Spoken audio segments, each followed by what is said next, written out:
नमस्कार, मेरा नाम है सविता प्रधान और अपने वीडियोज़ से मैं आप लोगों को मोटिवेट करने का प्रयास करती हूँ। मैं हमेशा ये कोशिश करती हूँ आपको बताने की कि किसी भी परिस्थिति में हार ना मानें।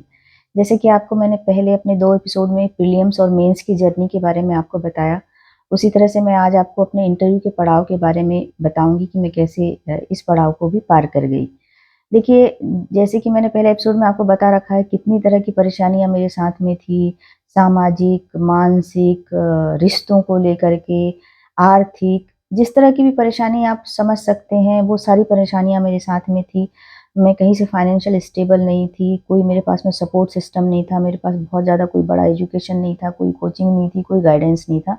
लेकिन मैंने मेंस तक का पड़ाव अपने आत्मविश्वास से, अपनी मेहनत से, अपनी अडिगता से पार कर लिया था। जैसे कि मैंने पहले एपिसोड में भी बताया कि मुझे बहुत सारे पंडितों ने भी हाथ देके बोल दिया था कि इसकी हाथों की रेखा में सरकारी नौकरी नहीं है, ये तो कुछ बन नहीं पाएगी लाइफ की, इसकी लाइफ में कुछ नहीं होने वाला है।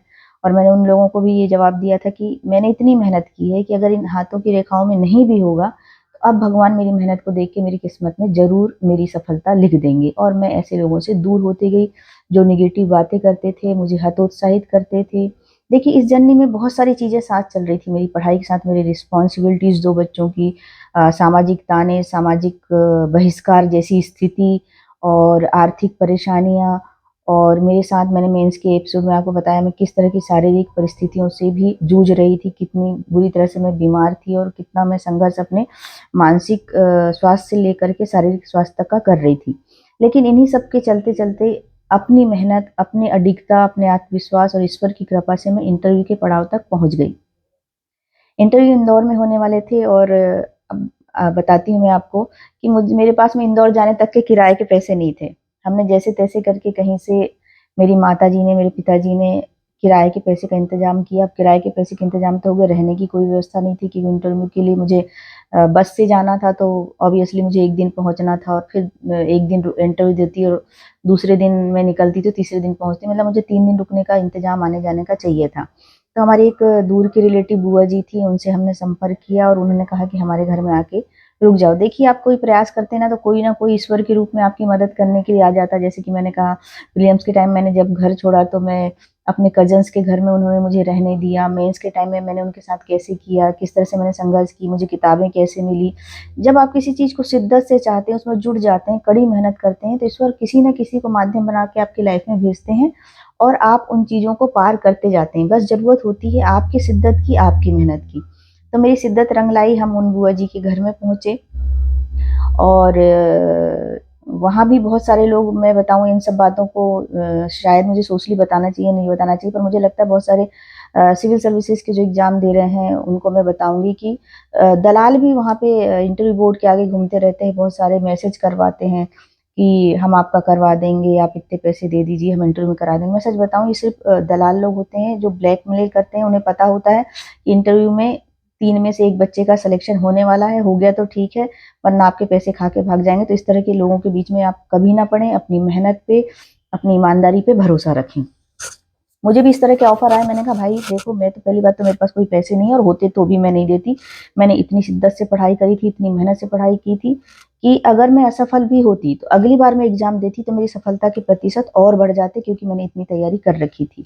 तो मैं इन सब चीज़ों में कभी नहीं पड़ी, ना किसी के पंडित के भाग्य देखने में पड़ी, ना समाज के तानों में पड़ी, ना आर्थिक परेशानियों को रोड़ा बनने दिया। मेरी मानसिक जो परेशानियाँ थी, वो ज़रूर मुझे कभी-कभी तंग करती थी। फिर मैं ये सोच लेती थी कि नहीं यार, आगे अगर अच्छा करना है तो मुझे इस फ़ेज़ से तो निकलना ही होगा। अगर मैं यही सोचते रहूँगी तो आगे जीवन में कुछ अच्छा नहीं कर पाऊँगी। तो जो परिस्थितियाँ मेरे साथ में चल रही थी, उनको मैं एक किनारे रखती थी और मैं वर्तमान में जो मुझे करना है भविष्य के लिए, उसी को मैं ध्यान में रखती थी। तो इस तरह से मैं इंटरव्यू बोर्ड में इंटरव्यू देने के लिए गई। जब मैं पहली बार इंटरव्यू बोर्ड में मेरा नाम पुकारा गया, मैं अंदर गई, तो जैसे ही अंदर गई मैंने नमस्कार किया सभी को। तो उन्होंने कहा, पता नहीं उनके बीच में क्या बात हुई, उन्होंने कहा कि ठीक है, आप बाहर जाइए और हम आपको बाद में बुलाएँगे।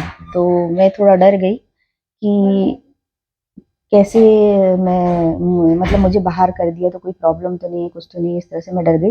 फिर दूसरी बार मेरा नाम पुकारा गया तो मैं डरते-डरते गई और फिर से मैंने सभी को नमस्कार किया। फिर मैं खड़ी रही, उन्होंने मुझे बैठने के लिए नहीं बोला। फिर उनके बीच में कुछ चर्चा चली और उन्होंने कहा कि सॉरी, हम आपको फिर से बुलाते हैं, अभी कुछ हम व्यस्त हैं।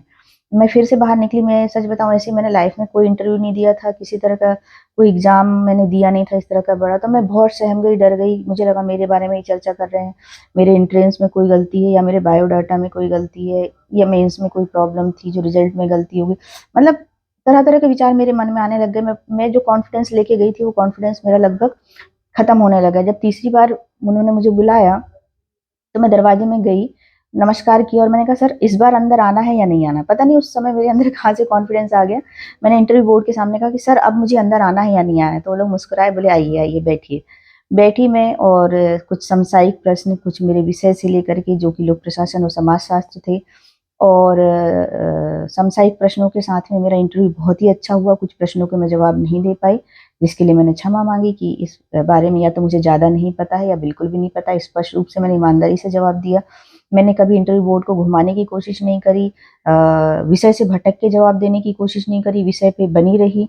अगर विषय मुझे नहीं पता है तो विनम्रतापूर्वक मैंने क्षमा याचना करी कि मुझे इस विषय के बारे में जानकारी नहीं है। कुल मिला के जब मैं इंटरव्यू बोर्ड से बाहर आई, तो वो जो 2-3 बार मुझे बाहर किया था, वो मसला तो मेरे दिमाग में चल ही रहा था, लेकिन एक प्रकार की संतुष्टि भी थी कि कारण चाहे जो भी हो, जो मुझे 2 बार बाहर निकाला इंटरव्यू बोर्ड से, लेकिन इंटरव्यू मेरा बहुत अच्छा हुआ है। तो कहीं न कहीं मुझ में पॉज़िटिविटी आई, और उसी समय हम मेरी माताजी के साथ में ओंकारेश्वर दर्शन करने गए। पहली बार हम ओंकारेश्वर जी के दर्शन करके आए। बस से गए थे हम लोग, और उसके बाद मैं वापस अपने घर आ गई। और काफ़ी टाइम बाद, उस समय पीएससी का एग्ज़ाम रिज़ल्ट डिले हो गए थे। काफ़ी टाइम बाद रिज़ल्ट आए। उस समय से मोबाइल में ऑनलाइन और ये सब नहीं देखे जाते थे रिज़ल्ट। वो कंप्यूटर वाले दुकानें हुआ करती थी, आई डोंट नो क्या बोलते थे, मैं भी भूल गई उनको। कुछ सेंटर होते थे जहाँ पे इंटरनेट वगैरह चलता था। तो मुझे पता चला, जानकारी आई कि पीएससी का रिज़ल्ट आ गया है, तो फिर मैं उस दुकान पे गई अपना रिज़ल्ट देखने के लिए। और सच बताऊँ, मेरी दिल की धड़कन बहुत तेज़ हो रही थी, बहुत तेज़ हो रही थी। उस समय ना मैं पॉज़िटिव थी, ना नेगेटिव थी, और मुझे लग रहा था पता नहीं क्या होने वाला है, मेरी लाइफ़ का सबसे बड़ा हादसा होने वाला है। कंप्यूटर वाले भैया से मैंने अपना रोल नंबर बताया, उन्होंने मेरा रोल नंबर डाला, और फिर देखते ही मेरे आँख से आँसू गिर गए। मेरा द्वितीय श्रेणी अधिकारी के रूप में चयन हो चुका था, और मैं वैसे ही पैदल चलते हुए घर आई। मेरी माँ बाहर ही खड़ी हुई थी, वो भी डरी सहमी हुई थी। मेरे इस जर्नी में मेरी माँ पूरी तरह से साथ थी, और वो भी पीएससी के बारे में समझ गई थी कि प्री क्या होता है, मेंस क्या होता है, इंटरव्यू क्या होता है, उसमें कौन-सी पोस्टिंग होती है। धीरे-धीरे वो भी इस चीज़ को काफ़ी कुछ समझने लग गई थी, तो वो भी बहुत बेसब्री से मेरा इंतज़ार कर रही थी। मैं घर गई, मेरी माँ से लिपट गई, मेरी माँ और हम दोनों मिलके बहुत देर तक रोए, और ज घर के आँगन में ही ज़मीन में हम दोनों बैठ गए, और वहाँ से फिर मेरी एक ज़िंदगी नई स्टार्ट हुई, नई कहानी की शुरुआत हुई। तो ये तीनों एपिसोड में ये सारी चीज़ें, ये सारा संघर्ष बताने का मेरा एक ही उद्देश्य है कि जो लड़कियों के जीवन में या तो रिश्ता अच्छा नहीं है, या तो सामाजिक रूप से पिछड़े हुए इलाके में हैं, या उनकी शिक्षा अच्छी नहीं हुई है, या उनके माता-पिता, पति किसी भी तरह के रिश्ते में उनको साथ नहीं मिल रहा है, या उनको छोड़ दिया गया है, तो हार ना मानें, निराश ना हों। देखिए, निराशा आती है, दुःख होता है, तकलीफ़ होती है, सामाजिक तानों को सहना इतना आसान नहीं होता, लेकिन हार के बाद ही जीत है। जो इन मानसिक चीज़ों से ऊपर उठ जाता है और वर्तमान और भविष्य को देखता है, पास्ट को लेकर के अगर आप अतीत को लेकर के बिल्कुल गले लगा के चलते रहेंगे, तो आपका वर्तमान भी खराब हो जाएगा और भविष्य भी खराब हो जाएगा। दुःख तकलीफ़ हमेशा साथ रहती है, उनको दिल का एक कोना दीजिए कि भाई तू यहाँ पे व्यवस्थित रह, तेरे लिए जगह है मेरे दिल में, दुःख के लिए भी जगह है मेरे दिल में, परेशानियों के लिए भी जगह है मेरे दिल में, तकलीफ़ों के लिए भी जगह है मेरे दिल में। लेकिन दिल का एक कोना रखिए जो आपकी ईमानदारी से आपके सपनों को पूरा करने के लिए लगा रहे। इस कोने को सुषुप्तावस्था में रखिए, और इस कोने को जागृत अवस्था में रखिए, जहाँ आपको अपना फ्यूचर बनाना है, चाहे वो अपने माता-पिता के लिए हो, खुद के लिए हो, बच्चों के लिए हो, सामाजिक प्रतिष्ठा के लिए हो, आर्थिक स्वतंत्रता के लिए हो, जो भी आपका उद्देश्य हो। हार कभी भी मत मानिए। अगले एपिसोड में आप बताइए मैं किन विषय को लेकर आपके सामने आऊँ, जिससे आपको सहायता मिले। वैसे मैं अपनी तरफ से कोशिश करूँगी कोई ना कोई नया मोटिवेशन का विषय आप लोगों के लिए लेकर आऊँ, स्पेशली महिलाओं के लिए, जिससे उन्हें सोचने समझने की नई ताकत मिले और मानसिक स्वतंत्रता को वो प्राप्त करें और अपने लक्ष्य की ओर आगे बढ़ें। धन्यवाद। Thank you so much.